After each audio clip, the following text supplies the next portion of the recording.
La 4G Batelma vous présente Ni Vavo. Labelcom, impression. Labelcom, la référence en impression numérique. Manulchano, ni Vavo. Labelcom, la référence en impression numérique. Portes, fenêtres, volets roulants, véranda, rideaux métalliques, tôle, vitres, soc à vitres, très sincèrement. Ni fampalalamba vao iarahana amin'ny soka vitre. Arofinaritra miaraka amin'ny boky mazika ny Blue Line TV Manolotra anao ny fampalalamba vao. safidy tsara indrindra. pour ton charme et ta distinction, pour la sécurité et la durabilité que tu offres. Je te choisis Tilcor. Tilcor, Manolotra anao ny fampalalamba vao. différents colorés disponibles en magasin.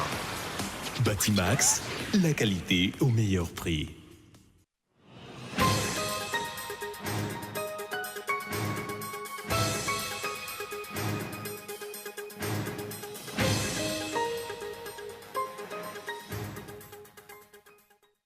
Rombe fulany ireo kandida nanao sy ny ilay dina mamaritra ny fomba mendrika sy mahitsy ifampifehezany ireo kandida amin'ny fividianana filoham-pirenena izay novolavolan'ny CFM sy ireo fiarahamonim-pirenena vitsivitsy. Vitsy ireo kandida tonga nanao sy ny dina noho ny tsy fahatokisan'izy ireo intsony ny komity mifampihavanana malagasy.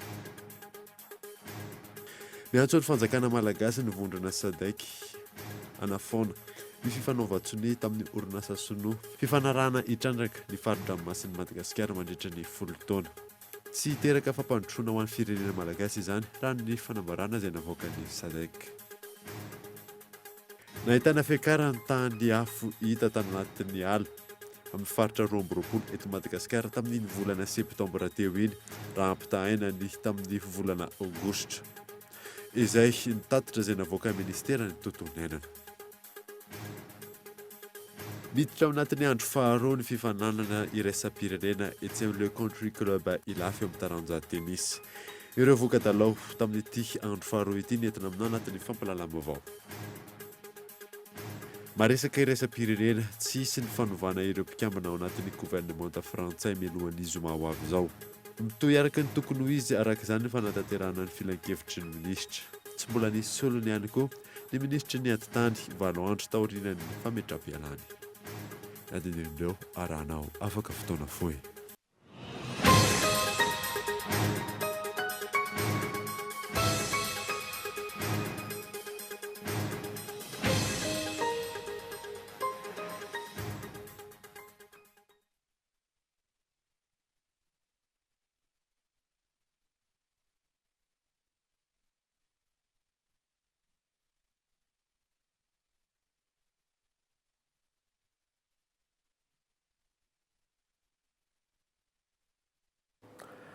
Miarapa tompoko lasy tompoko afitonga sondray eto amin'ny Vavaonkolo TV amin'ny ity alina ity. Ny sataratsika ny vaovao nomen'ny ACM na ny aviation civile de Madagascar fa efana misidina eto Madagasikara ihany ireo hélicoptère amin'ny orinasa afrikanina Tatsimo Sky Services tamin'ity androany ity hélicoptère izay ho ampiasain'ireo kandida vitsivitsy mandritra ny fampelezan-kevitra filoham-pirenena. Raha tsy ahivina ny lavin'ny ACM nampiasain'ireo hélicoptère ireo izay nahatonga ny prime ministre lehibe ny gouvernement nanao réquisition ny farany herinandro lasa teo na dia nisy aza izay réquisition izay dia mbola nisy ihany tsindry avy amin'ny ACM.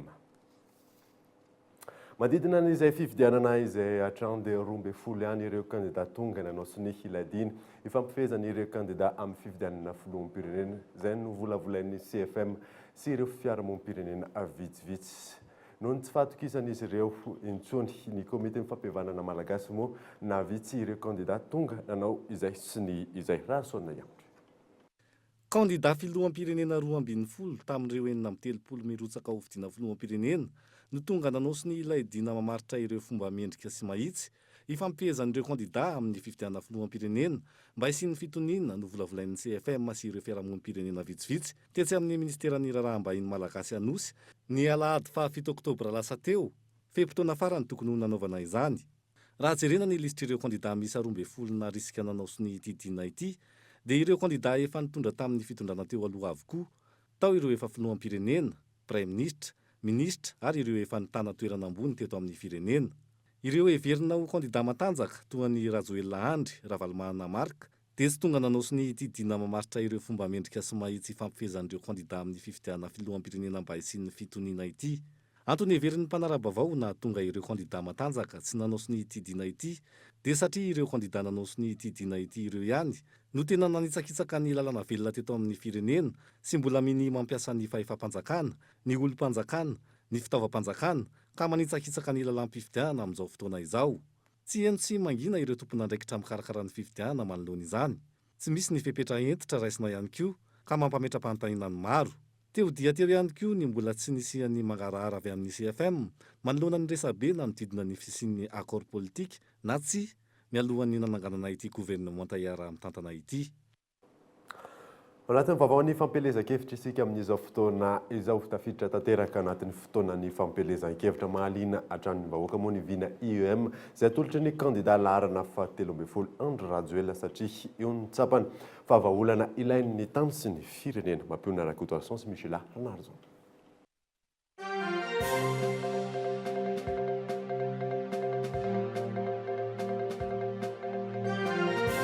Misy mponina manodidina ny 7 ao amin'ny komina Mbatory, distrika ny Bealanana, olana goavana sedray mponina any an-toerana ny faratsy ny lalana. Itondrana teo aloha tsy ny zazahay nangataka lalana nangataka fotodrafitrasa jusque niany tsy ary mbola nisy fanamboaran-dalana. Ka eto monsieur le président, zay zany ny hetahetaanay raha tonga eo amin'ny fitondrana atsika zahay mafavoagna mifidy anao angatahnay ny izahana ny lalana Ambatory Bealana 32 km. Jiro tsy manana jiro, tsy manana électricité zahay. Samy mividy plaque solaire zay manambola, zay tsisy mampiasa jiro kapoaka, mampiasa labozia marina sa tsy marina. Nandalo tao amin'ny komina Mbatory, distrika ny Bealana io ny kandida laharana fahatelo ambin'ny folo Andry Rajoelina. Efa ao anatin'ny vinam-pandrosoana IEM ny vahaolana rehetra ilain'ny komina Mbatory raha ny nambaran'ny Rajoelina kandida laharana fahatelo ambin'ny folo. Dia hoy hoe ho avy ny fampelezan-kevitra. Irosaka ho vidiana ho aza. Fa rehefa ho avy ny fampelezan-kevitra noho ny fitiavanareo dia tsy maintsy very eto be lalana. Ratsy be ilay lalana. Vovoka zany. Jereo ny tafitrano vovoka daholo. Izao teneniko aminareo tsy mety hiainao anatin'izao vovoka izao nareo. Tsy mety hiainao anatin'izao lalana ratsy izao nareo to avoaka ny Bealalana. Fa rehefa vidinareo menareo amin'ny fatokisana. Milaza aminareo fa iny lalana feno vovoka iny ho ataontsika goudron daholo. Gataka ordinateur amin'ny mpianatra. Monsieur le Président, tsy manana ordinateur izahay. Fa mba omeo ordinateur. Dia tonga eto tsy ordinateur fotsiny noentiko fa mbola masiko imprimante ho an'ny solitena mpianatra l'université avy eto Bealalana tompo lasoko vavy. Voron'olona trano ireo toerana rehetra nanaovana ny fandresen-dahatra ny amin'ny fampandaniana ny kandida Andry Rajoelina. Betsaka ireo olona tonga androany nandritra ny diabe izay nataony avy ao amin'ny boriboritany voalohany eto Antananarivo renivohitra. Niainga teo akasina ny diabe ary niafara teny amin'ny foibe toeran'ny IRD Antananarivo voalohany eny Antsahavola. Efa tsara rindra avokoa ny fandaharam-potoana rehetra raha ny ato amin'ny boriboritany voalohany no asian-teny hoy ny solombavam-bahoaka Ratsivalaka Michel. Efa mbola tsy nanomboka akory ny propaganda, efa miasa rehefa nisokatra ny fusianay efa ambolana maro. Aminay ato amin'ny première aloha dia hitanay fa fitiavana na tongavan'ny olona eto izay tsy mizara vola. Ary ny anay rehetra ka hoe misy vola aloha dia vola misy vidiny dolodolo, misy zavatra tokony atao, misy maka tomobile, misy maka sono zany nizaranay vola. Fa ireo olona rehetrarehetra dia tonga amin'ny nahabony. Raha ohatra misy asa mpanaovina azy dia atsembohana izay. Tskaritra fa mahaliana ny olona trano ny fanotronona ny famelabelaran-kevitra ho fandresen-dahatra ny amin'ny fampandaniana ny kandida laharana fahatelo ambin'ny folo Andry Rajoelina manerana ireo faritra maro samihafa eto Madagasikara tao anatin'izay 2 andro nisian'ny fampelezan-kevitra izay. Nanao fanambarana ny fidy sy hampandany kandida laharana fahatelo ambin'ny folo ny solombavam-bahoaka voafidy tao Atsimondrano John Andriary Malala na John Nelita ny vinany UM etin'ny kandida Andry Rajoelina no naharesy lahatra azy raha ny fanazavana azo fezo Ravaly. Rehefa niala tao amin'ny antoko HVM sy nangina tao anatin'ny 10 volana, nanao fanambarana ny solombavam-bahoaka na Tsimondrano Andriary Malala John androany fa manohana tsy misy fepetra ny kandida laharana 70 Andry Rajoelina. Dia anjery izay hoe inona ny vina, inona ny mety programanasa, inona ny mety ataontsika hoe tetikasa. Azadino aloha fa ny fidianantsika ny kandida anankiray zany ho filoham-pirenena dia amin'ny programanasany sy amin'ny tetikasany ampandrosoana Madagasikara. Nijery ihany koa izahay eo amin'ireny boky izay novokarin zareo ireny satria samy nanao boky daholo, ataoko hoe ny sasatsasa fa tsy izy rehetrarehetra momba ny ataontsika hoe anarenana n'ity Madagasikara ity satria fantatritsika fa dia tafalatsaka lalina ao anatin'ny fahantrana zany ny vahoaka malagasy dia nandiniky izay nijery izay ary tamin'izay no nahitanay fa kandida iray no hitanay fa manana fahavononana, manana vina maharitra ary tena vonona ampandrosona zany Madagasikara zany, ka izay no natonga anay nanapa-kevitra hifidy ary ampifidy any Andriamatoa Andry Nirina Rajoelina izay mitondra ny laharana 17. Ny fampandrosoana azo ny EEM entina ao Tsimondrano no maharesy lahatra azy raha ny fanazavana. Efa namaky sy nandalina tsara ny boky izay nataony dia ny émergence zany na EEM zany pour développement de Madagascar dia hitanay fa mba tafiditra ao anatin'izany vinany zany ny fampandrosoana ny ao amin'ny distrika izay nahalan'ny tenako dia ny distrika eny Tsimondrano zany ohatra amin'izany ny vina anamboarana ny rokady miala eo Fenoarivo mivoaka aty amin'ny ara malagasy izay fantatritsika tsara fa ampena fitohanana io. Ao ihany koa ny fanaovana fotodrafitrasa, inona moa fotodrafitrasa ilaina makeny Tsimondrano dia ny fanaovana sato-do zany na ny Sinibendrano eny Ambodapeta mba ahafahan'ireo vahoaka ireo mahazo rano satria mijaly amin'ny resaka rano zay. Eo ihany koa ny resaka fanaovana barazy izay rahantsika malala fa mbola betsaka ny tanimbary zao nandritry ny 2 taona, nandritry ny 3 taona tsy nisy nanetsany ireo tantsara eo nefa dia budget kely dia kely no tokony anaovana an'izany fa tsy tao le ataontsika hoe fahavonona ny fitondrana teo aloha dia izay mahita fa raha ohatra ka miaraka amin'ny Andriamatoa Andry Nirina Rajoelina manana izay fahavonona izay izy sy izay herijika izay entina ampandrosoana Madagasikara ka resy lahatra izahay ary resy lahatra tsisy takaliny fa tena resy lahatra mihitsy hoe andeha hifanohana, andeha hanohana an'ny président Andry Nirina Rajoelina. Arak'izany ampandany ny kandida Andry Rajoelina tsy misy fepetra ity solombavam-bahoaka na Tsimondrano ity amin'ny fiatrehana ny fifidianana filoham-pirenena.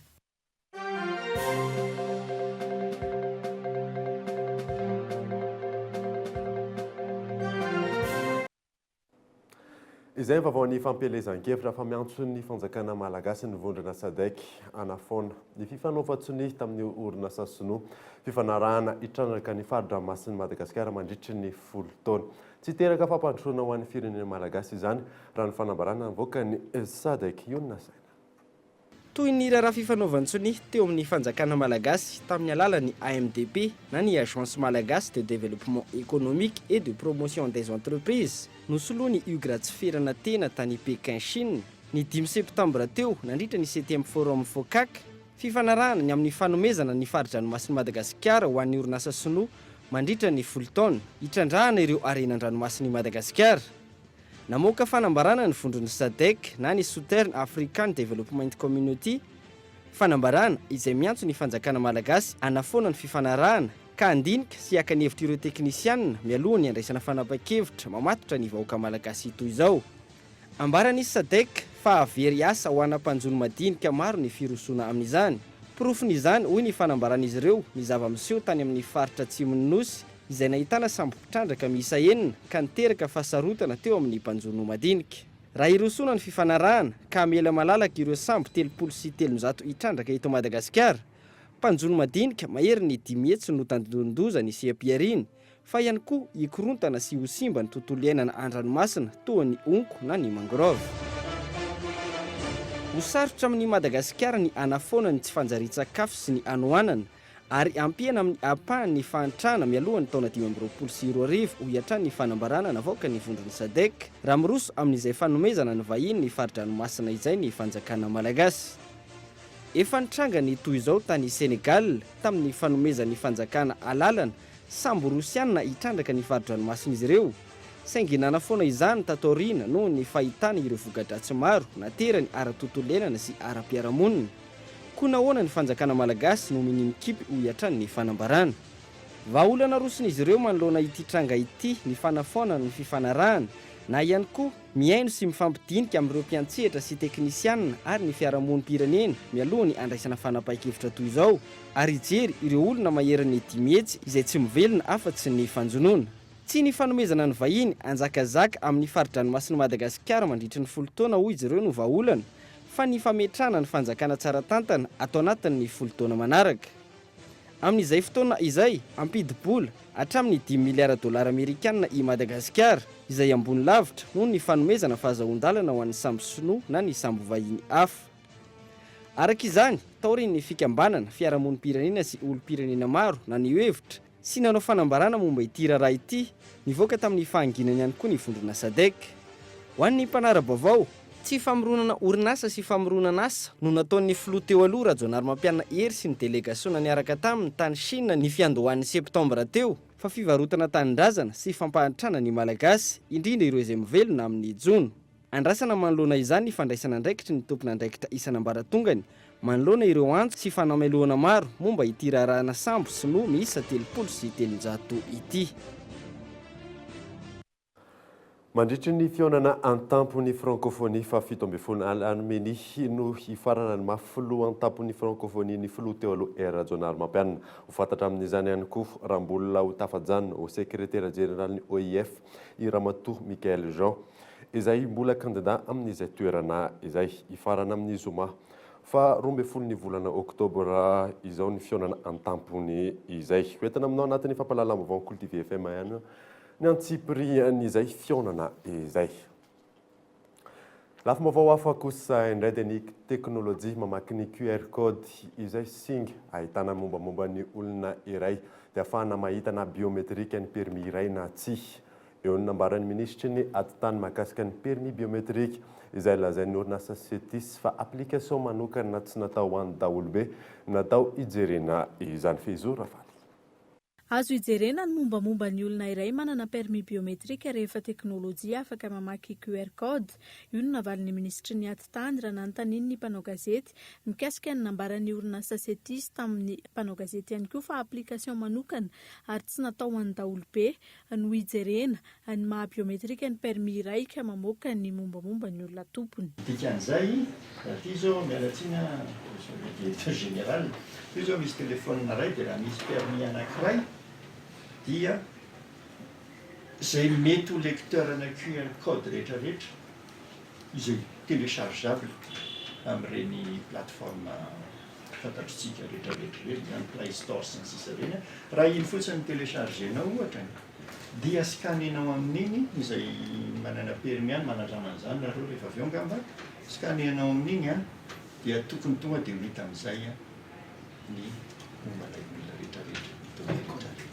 Ankira no an'ny solombavam-bahoaka nanaovana fanadiadiana, azon'izy ireo ataony manokatra fanadiadiana na enquête parlementaire mikasika ity raharaha ity. Raha amin'ny terme juridique moa zany hoe misy escroquerie na arnaque mihitsy azo ny député tena azo ny atao mihitsy ny manao ny enquête parlementaire ary tsy sarotra zany.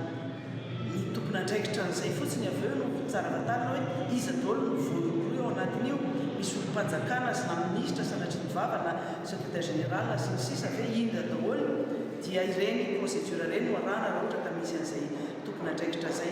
Raha ohatra moa zavatra hafa mihitsy n'ilay izy dia ny gouvernement mihitsy ny tompon'andraikitra zany mikasika an'ireny fanaovana permis tsy biometrika ireny fandaniam-bola ary business. Ny orinasa SETIS raha ny fanazavan'ny ministra ny tompon'andraikitra nangataka fanapahana ny fifanarahana izay neken'ny ministera ny atitany. Raha ny fanehoan-kevitry ny olom-pirenena sy ny fanazavan'ny mpisara efa nanaovana fanadiadiana dia tokony hiroso amin'ny fitoriana eny anivon'ny fitsarana mahefa ny fiadidiana ny primature sy ny ministera ny atitany ankehitriny. Tokony hisy ny fanasaziana ireo olona tompon'antoka tamin'ny fisolokiana avolenta natao tamin'ny vahoaka malagasy mikasika ity raharaha ity. Ankoatra izay raha ny fanazavana hatrany andalana njingana amin'ny fanomezana ny tsena amin'ny orinasa isolo ny SETIS izay vinavinaina nanomboka hiasa ny faraparan'ny volana oktobra ity. Atolotra anandray ary ny pejiny dokavarotra aorianan'izay ny atantsika ny tatitra amin'ny fiakaran-tany hafa manerana ny faritra 2020 eto Madagasikara eo any kofiny tsy fanaken'ireo mponina hatramin'ny faran'ny amboletra izay ataon'ny filoha teo aloha amin'ny fanamboarana lalana eny amin'ny sampanana Ambotry Manjaka mihazo ny vato rehefa avy eo.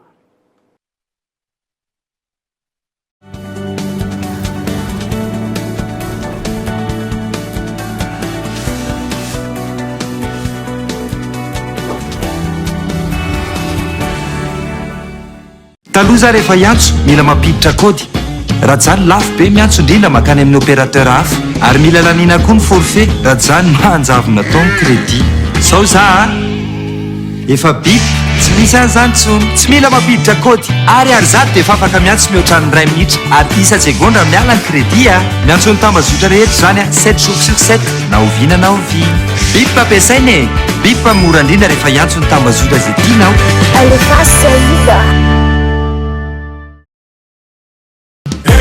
Pour tous vos projets de construction, de rénovation, Soka Vitre, fabricant poseur et spécialiste de pliage de tôle et bien d'autres, vous propose un large choix sur les portes, fenêtres, volets roulants, rideaux métalliques, vérandas, vitres et tôles. Elle fabrique sur mesure toutes vos menuiseries en aluminium. Et retrouvez-nous au Salon de l'Habitat qui se déroulera au parc Forello Expo Tanzumba du 11 au 14 octobre 2018. Et bénéficiez d'une remise de 10% sur les menuiseries en aluminium et les volets roulants. Seulement au salon. Soka Vitre, très sincèrement à votre service. Oui, appel vers tous les opérateurs.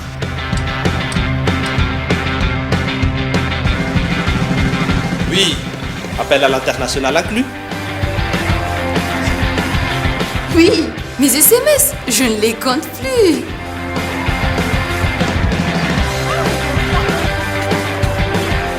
Et oui, l'Internet à la vitesse 4G. 0,5 arrière par seconde vers FAF et Club First. 1 arrière vers Telma et 3 arrière vers les autres opérateurs. Vous aussi, soyez First. À partir de 10 000 arrières, First Premium. Et découvrez toute la gamme First sur www.telma.mg ou rendez-vous en Telma Shop. Telma, safidy numéro 1 malagasy. Araka ny hitantsika teo iny ilay mauvais esprit izay indray noronantsara raha tsika anioalina eto amin'ny Cool TV. Fa nisatarantsika ny tapany faharoan'ny vaovao dia nandritra ny fanokafana tamin'ny fomba ofisialy tany Mahajanga ny JMJ Mada andehan'ny fasiva nambaran'ny cardinal Désiré Tsarahazana fa ivahiny eto Madagasikara ny paparay masina François amin'ny taona 2024 ho avy eo mbola ho arahanao sampahafantarana anatin'ny fampahalalam-baovao eto amin'ny Cool TV amo ny andindiny mahakasika izay. Fa ny an'izantsika ny vaovao kosa indray dia nahitana fiakaran-tany hafa hita tany anaty ala amin'ny faritra 2020 eto Madagasikara tamin'ny volana septambra teo iny raha ampitaina tamin'ny volana aogositra izay raha nitatitra izay navoaka ny ministerany tontolo iaina Michela Ranarjo. Namoaka tatitra momba ny fahamaizana na ny rapport de détection de feu ny ministerany tontolo iainana nantontanisa voaray nahitana fiakarany 100 ny afo hita tany anatin'ny ala na ny feu forêt raha ampitaina tamin'ny volana lasa ao anatin'ireo distrika miisa 20. Raha nantontanisa raha toka ny isa 790 ireo feu forêt ny volana septambra 724 miisa 579 ny volana aogositra 2022 ary tafiakatra 522 sy iray alina izany ny volana septambra 2022.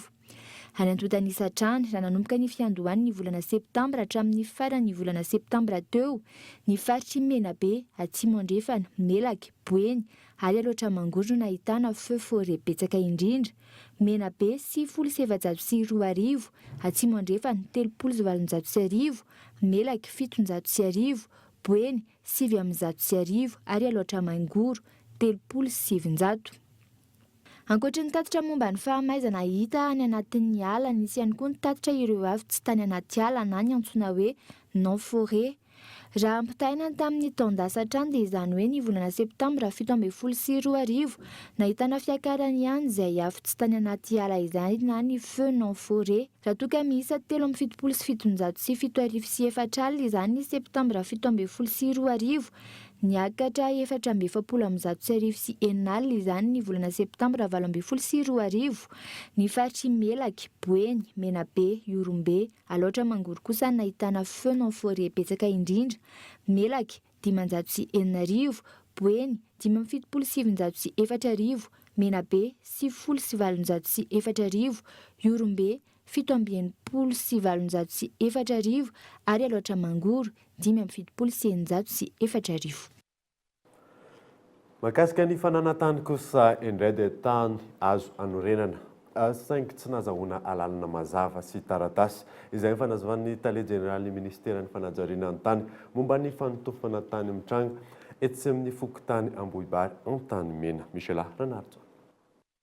Tsy mbola misy fahazon-dalana mivoaka ho an'ny fanotofana tany rehefa tsy vita ny ndrafim-panajariana ny tanàna Antananarivo. Ho an'ny eto amin'ny fokotany Ankorondrano Andrefana izay ahitana ny fanotofana tany, tahaka izao ny fanazavan'ny tale jeneraly ny ministera ny fanajariana ny tany. Chambre de recasement zany tany amin'ny andro nanaovan'ny boulevard de l'Europe.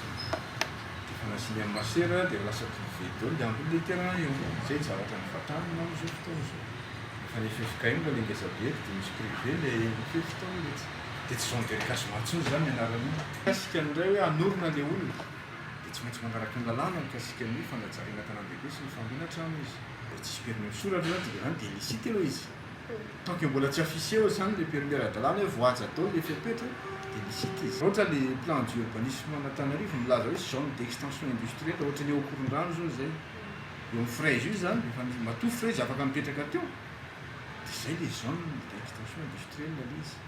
Dia raha io zany dia zone urbanisable izy dia tsy olona ty amin'ny fanotofana zany raha zay dia manaraka ny fepetra le hoe. Araka izany amin'ny ankapobeny tany azo anorenana rehefa vita ny drafim-panajariana ny tanàna Antananarivo, saingy tsy nahazoana alalana sy tsy misy taratasy ity fanotofana amin'izao fotoana izao ity eto amin'ny Ankorondrano ity. Iray amin'ireo fokotany voakasika ity fanotofana eto Ankorondrano ity ny fokotany Ambohibary Antanimena. Raha ny fanazavan'ny solitena ny fokon'olona androany tsy nisy ny fakakefitra teny anivo ny fokotany manoloana ny fanotofana na isan'ny voakasika amin'izany azy izy ireo. Tsisy taratasy tonga taty aminay fa nangataka izy zany voalohany aloha azafainay tsara mihitsy fa io fokotany totofana io tsy fokotany Ambohibary Antanimena fa fokotany Ankorondrano Andrefana. Dia izahay rehefa nitotofana io dia nangataka izahay fihaonana taminazy tamin'ny tompony andraikitra izay manototra an'io hoe izahay ny ka victime amin'ny zavatra io rehefa fahavaratra ka mangataka izay mba vao le canal le ety aminay diovy fa raha io fanotofana io fantatra vahoaka fa tsy ho voasakanay io. Mety ho voasakanay io iray volana, roa volana, telo volana. Tsy nahazoana fanazavana kosa ny fokotanina Ankorondrano Andrefana izay tompon'andraikitra voalohany amin'ity fanotofana tany ity. Na ny ministera tompon'andraikitra na ny fokotany tompon'andraikitra na ireo fokotany voakasika milaza ny tsy nanome alalana ary milaza ny tsy nahita izay taratasy fahazon-dalana izay. Fanontaniana mipetraka amin'ity raharaha fanotofana tany eny Ankorondrano ity ny amin'ny hoe aiza ho aiza izany ny fanaraha-maso avy amin'ny ministera sy ny komina amin'ny fanotofana tany tsy nahazoana fahazon-dalana izay mbola mitohy ankehitriny. Inona ny fepetra entitra noraisina tamin'ireo minimikiry manototra tany na tsy manana fahazon-dalana aza, mampanainy maro ihany ny mety fisiana kolikoly amin'ny tranga toy izao. Isan'ny vaovao misongadina ihany koa dia tsy ekena hatramin'ny farany amboletra ataon'ny filoha teo aloha amin'ny fanamboarana lalana miainga eny amin'ny sampanana Ambohitrimanjaka mihazo ny vato aéroport ho ireo mponina voakasika amin'izay tetika sa izay ka eto Andriatsilavo. Ny lanja sora-baventy nanakana ny fanohizana ny fanamboaran-dalana ireo tantsaha manana tany sy tanimbary voatototra amin'ny tetikasa ny filoham-pirenena teo aloha izay miainga avy eny amin'ny ara-malagasy sampanana Ambohitrimanjaka mihazo ny aéroport Ivato. Efa maro anefa ireo tany voatototra ka tsy afaka ambolena sy amokarana intsony. Ty zavatra ty raha voaniaingy ty zavatra ty dia natao siosion-dresaka tompo-trano mionona vahoaka tety. Tsy nisy nandeha araky ny rarina sy ny itsiny ny zavatra ny tranga rehetrarehetra amin'ny fampiarana fa tonga dia amboletra sanatria ny-resaka amboletra ny natao nampiarana tamin'reto vahoaka. Fanampon'izany raha nangataka izay ny tracé ara-dalàna sy ny décret manondro an'ity projet ty tsy nahazo an'izany mandraka ankehitriny midika izany fa asa tsokosoko tsy manaraka ny tokony izy fa atao halatra atao amin'ny vahoaka sy famoretana fa akitsirana. Fandikan-dalàna, fitiavan-tena, famonoana ny vahoaka malagasy no andraisan'izy ireo izao tranga izao.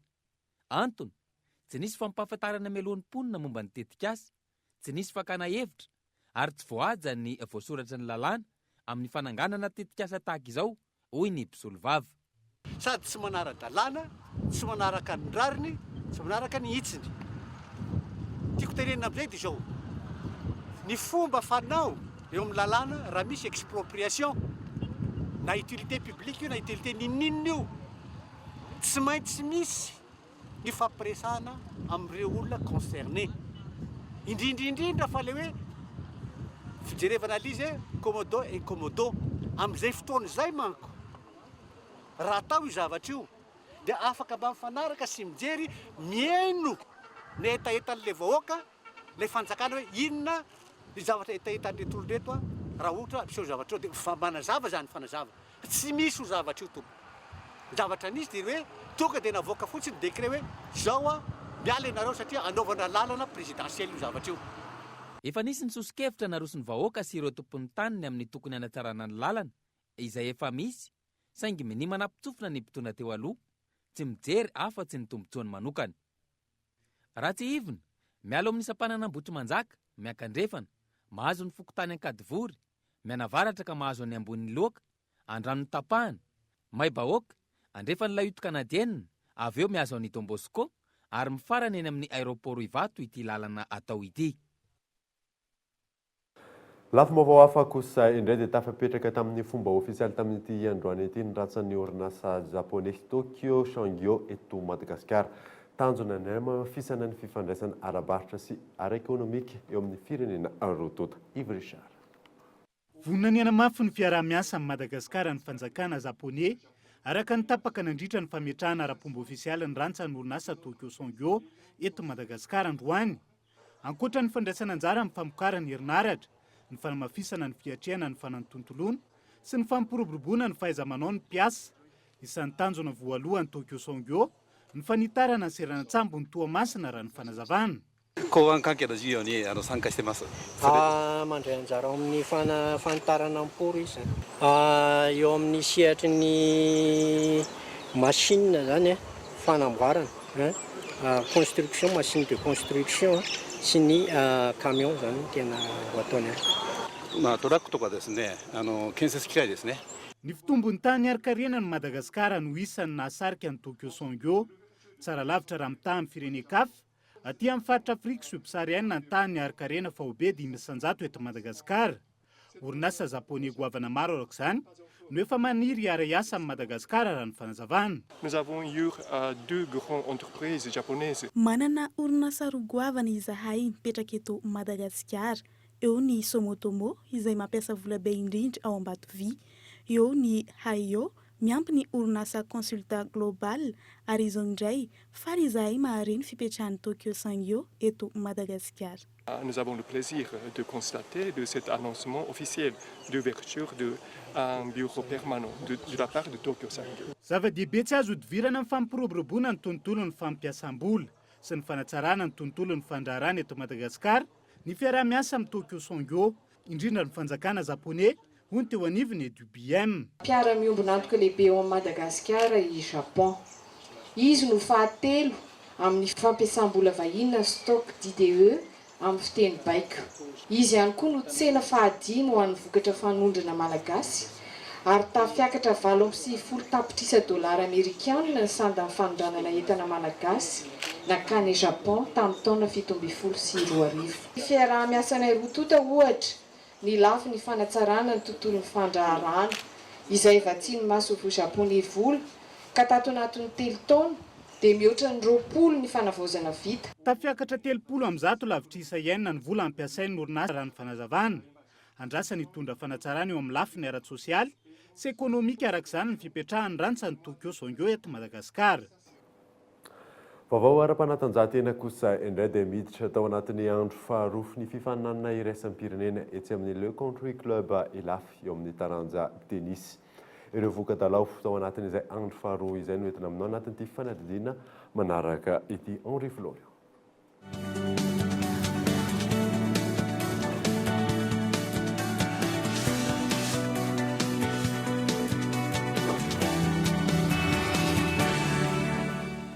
Niditra tao anatin'ny andro faharoa androany ny andiany fahenina amin'ny fifaninana ny iraisam-pirenena eo amin'ny taranja laotenisy. Ny ankatsehatra ireo mpilalao vahiny izay mandray anjara ao anatin'ity fifaninanana ity ny andro ny androany, ankoatra ireo mpilalao malagasy amin'ity Open International 2024 ity. Lalao roa no mifanindry andalana tao anatin'ity androany ity, ireto ny voka-dalao. Lalao voalohany, fionana teo amin'ny olon-tokana teo amin'ny Sarika sy Maholy. Tao anatin'ny seta roa no nibatany Sarika ny fandresena tamin'ny alalan'ny isa 4-0 sy 4-3. Lalao ny fanindry andalana tamin'izay hatrany, fionana teo amin'ny Elsis Safidy, nandrombaka ny fandreseny Safidy Soa tamin'ny seta roa, 4-2 sy 4-1. Nandresy aho fa somary ny lalao ratsiratsy ihany satria premier match any sarotra be foana, sady ny condition mavesatra be ny terrain, mavesatra be ny andro, dia be rivotra be, dia sarotra be foana miditra ao anaty tournoi, dia nandro nanititra tsara fotsiny dia concentré tsara dia vita ihany ilay izy. Lalao faharoa indray kosa, fionana teo amin'ny olon-droso kajy lehilahy indray, fionana teo amin'ny Ando sy Miarizo ary Giovanni Sidone. Tao anatin'ny seta telo no niaonany izy efatra amin'ny rahalahy ireto izay niady tanteraka. Seta voalohany nitarika tamin'ny isa 4-3 Giovanni Sidone, seta faharoa nitarika tamin'ny isa 4-3 i Ando sy Miarizo, tamin'ny seta farany no nibatany Ando sy Miarizo tamin'ny seta 14. Teo amin'ny ho an'ny olon-tokana sokajy vehivavy kosa indray, fifanandrinana teo amin'ny Yarniaina sy Miora. Tamin'ny seta voalohany nitarika Yarniaina tamin'ny isa 4-0, seta faharoa 4 ho an'ny Yarniaina ary 2 ho an'ny Miora. Ary ny lalao fahatelo ho an'ny olon-droa miaraka amin'ny sokajy lehilahy. Seta roa no nibatany Andro Toavina sy Andro Tokina ny fandresena nanoloana ny Patrika Sirado. Seta voalohany 4-4 ary seta faharoa 4-1. Fionana teo amin'ny Asina sy Patrika ary Louis Florian. Tamin'ny isa mazava tao anatin'ny seta roa no nibatany Louis sy Florian ny fandresena. Seta voalohany 4-2 ary seta faharoa 4-3.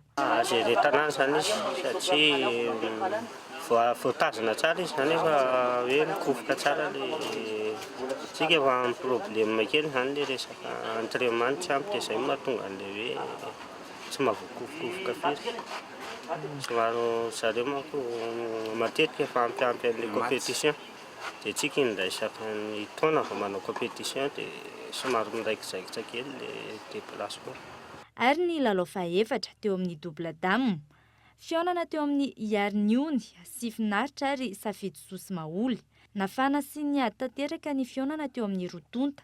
Tamin'ny seta voalohany nitarika Safidy Soa sy Maholy tamin'ny isa 4-4, seta faharoa nitarika Yarniony sy finaritra tamin'ny seta 4-2 ary seta fahatelo izay nibatany Yarniony sy finaritra tamin'ny isa 14-9. Lalao ny fanindry andalana tamin'izany ho an'ny olon-droso kajy vehivavy izay hatrany, fionana teo amin'ny Rachel Selody ary Stéphie sy Ilona. Nanjakandry Rachel Selody ny lalao tamin'ny isa 4-0 ary ny seta faharoa 4-0 no nibatan'izy ireo ny fandresena. Ho an'ny lalao fahadimy sady namarana ny andro faharoa androany, fionana teo amin'ny Miora sy Randi. Seta voalohany nitarika Randi tamin'ny isa 4-3, seta faharoa nitarika Miora tamin'ny isa 4-1 ary ny seta farany izay nibatany Miora ny fandresena tamin'ny isa 7-5. Ny fanindry andalana tamin'izay ihany koa fa ho an'ny olon-droa miaraka sokajy vehivavy indray. Lalao teo amin'ny Sarika sy Fity ary Faratina sy Miora. Tao anatin'ny seta roa nibatany Sarika sy Fity ny fandresena, seta voalohany 4-3, seta faharoa 4-2.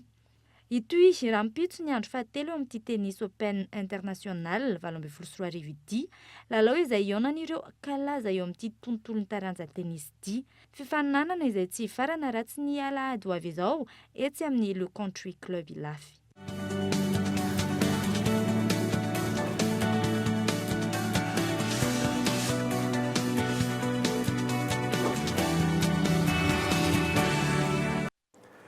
Dizaine nanamarana ny vaovao isaoranao safidy any Kultivita amin'ity alina ity. Sofa tsara tompoko.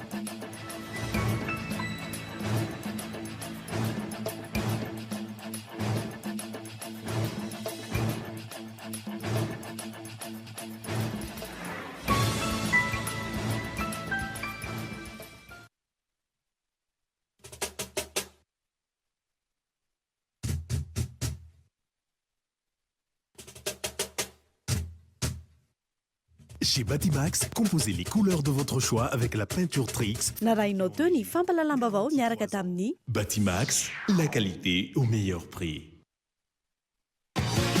Arofnat, miaraka amin'ny boky mazika ny Blue Line TV, narainao teo ny fampalalambavao miaraka tamin'ny Tsara indrindra.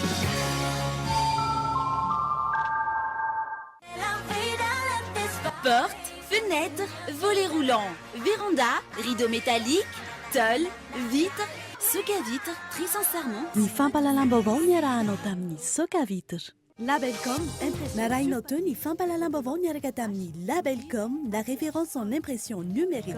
La référence en impression numérique. La 4G by Telma vous a présenté Ni Vavao.